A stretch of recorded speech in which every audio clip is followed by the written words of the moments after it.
खुलुमबाय बे समाव बडलेण्ड इंखं टेलिभिजननि स्टुडिअ आं मिथिका नार्जारि। खुलुमबाय बे समाव दङ बडलेण्ड इंखं टेलिभिजननि स्टुडिअ आं खोमथागोरा गयारि। दिनैनि गाहाय रादाबफोराव दङ। फैगौ 14 आरो 15 डिसेम्बराव सनाथि मायथाइ फोरबो खुंगोन निकासि गोजौ फरायसालिया। रायमना हायुङारि पार्कआव दंफां सिखाव। दतमायाव रुंसारि ब्रजेन्द्र कुमार ब्रह्मनि 5थि थैनाय सान फालिदों। मैदेर बुथारग्रा सासे सुबुंखौ खादों। नकल रांजों लोगोसे सानै सुबुंखौ खादों पुलिसा। सालबारियाव 5 डिसेम्बर खन्थाइ सानजों लोब्बा लाखिनानै 22थि हादान थुनलाइयारि जखन्थाइ। रां खावग्रा बिहारनि सासे लाइमोना पुलिसनि आखायाव। जिल्ला जोबथेसालियाव सासे कैदिनि जिउ खहा। जनाय लिमेकारियाव गिख्रंथाव अर खामनानै नखरसेनि गोबां धोन खहा। डक्टर हिमन्त बिश्व शर्माया बुंथिगिरि ओम बिरला आरो मिरुनि मन्त्रि हरदीप सिंह पुरीखौ लोगो हमहैदों। दानिया फैदिनि आबुं रादाबाव।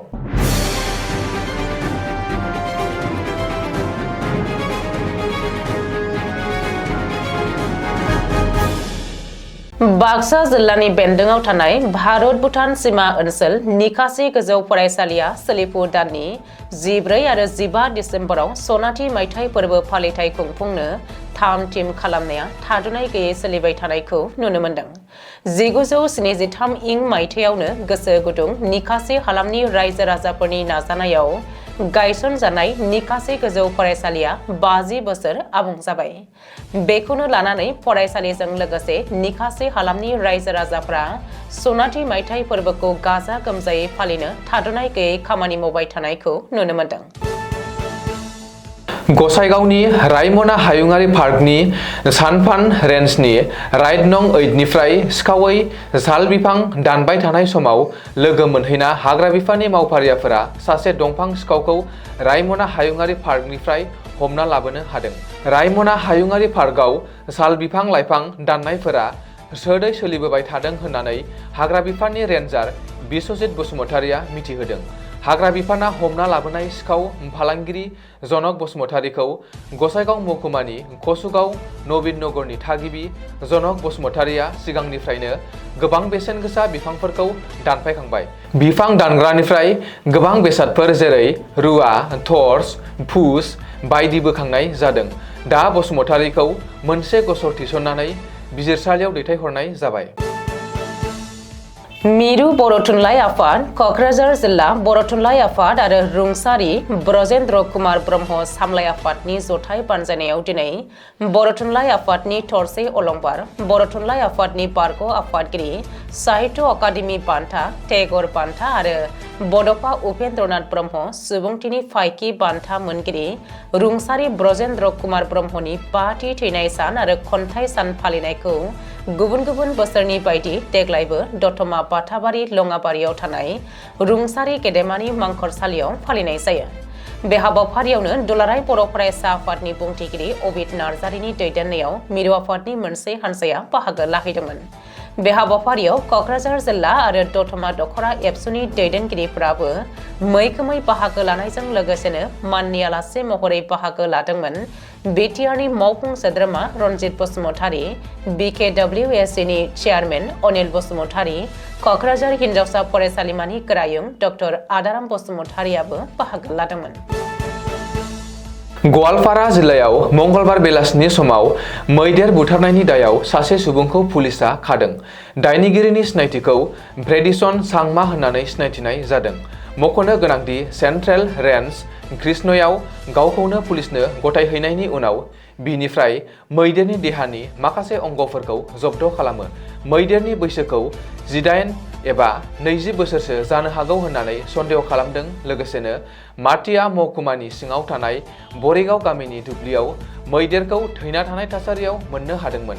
बबेखानि सिखारिया मैदेरनि हाथाइ, आसुगुर आरो लानजायखौ दानस'ना लाना थांदोंमोन होननानै हाग्रा बिफाननि मावफारियाफोरा फोरमायथिनायजों लोगोसेनो गवालपारा फरेस्ट डिभिजननि एसिएफ सुबिमल खोन्दाया पस्टमर्टेम खालामनायनि गेजेरजों मैदेरखौ बुथारनायनि गुबै जाथाया सोराङाव फैदों होननानै सुलुङाव फोरमायो।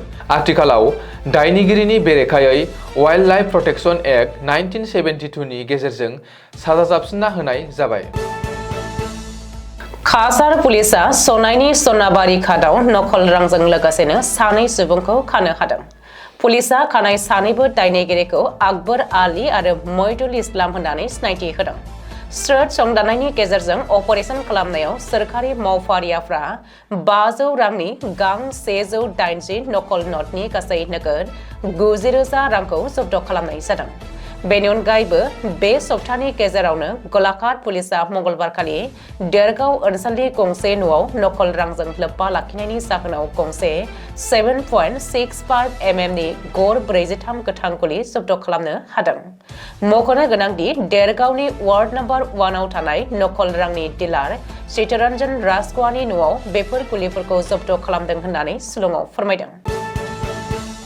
बाक्सानि सालबारियाव सालबारि गुदि बर' थुनलाइ आफाद हादान थुनलाइयारि आड्डानि बानजायनायाव सालबारि गुदि बर' थुनलाइ आफादनि मावखुलियाव सानसेनि मेहेरगोनां हाबाफारिजों 5 दिसेम्बर 2024 इं गेदेमा ब्रजेन्द्र कुमार ब्रह्मनि थैनाय सान खन्थाइ सान फालिनायजों लोगोसेनो 22थि हादान थुनलाइयारि जखान्थाइनि हाबाफारिखौ खुंफुंनाय जादों।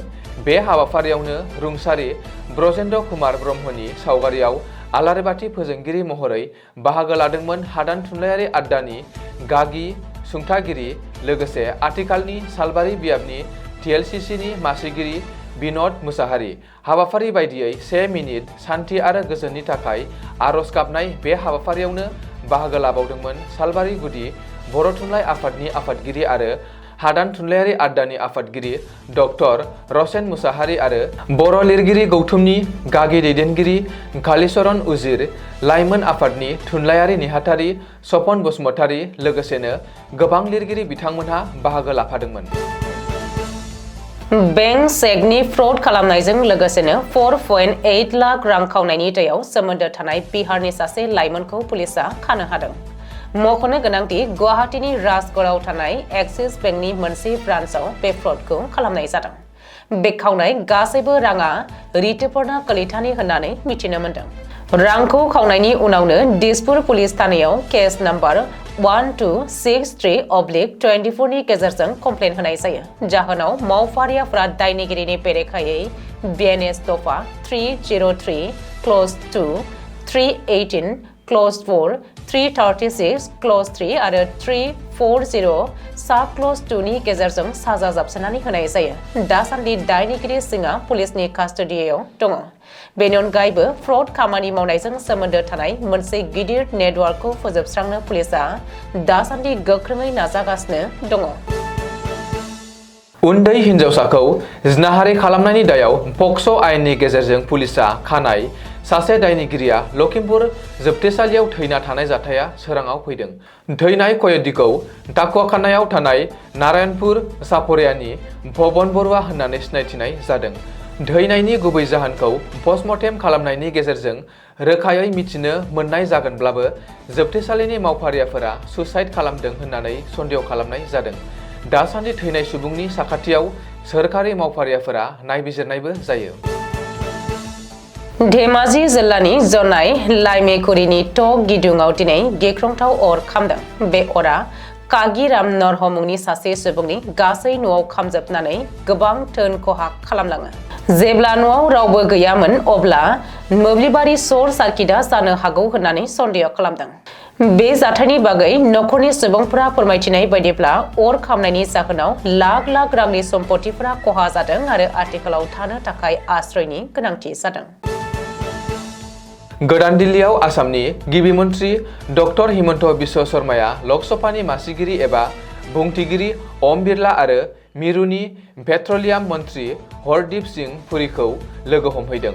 आसामनि हाइड्र'कार्बन कारखाना लुफुंनायाव हेफाजाब मोननो थाखाय गिबि मन्त्रि डक्टर हिमन्त बिश्व शर्माया बिसोर सानैखौबो खावलायहैदों आरो आसाम जथुमाव गाहाय आलासि महरै बाहागो लाफैनो हांख्रायहैदों होननानैबो मिथिहोदों। दिनैनि रादाबा एसेनोसै। गोजोन्थों।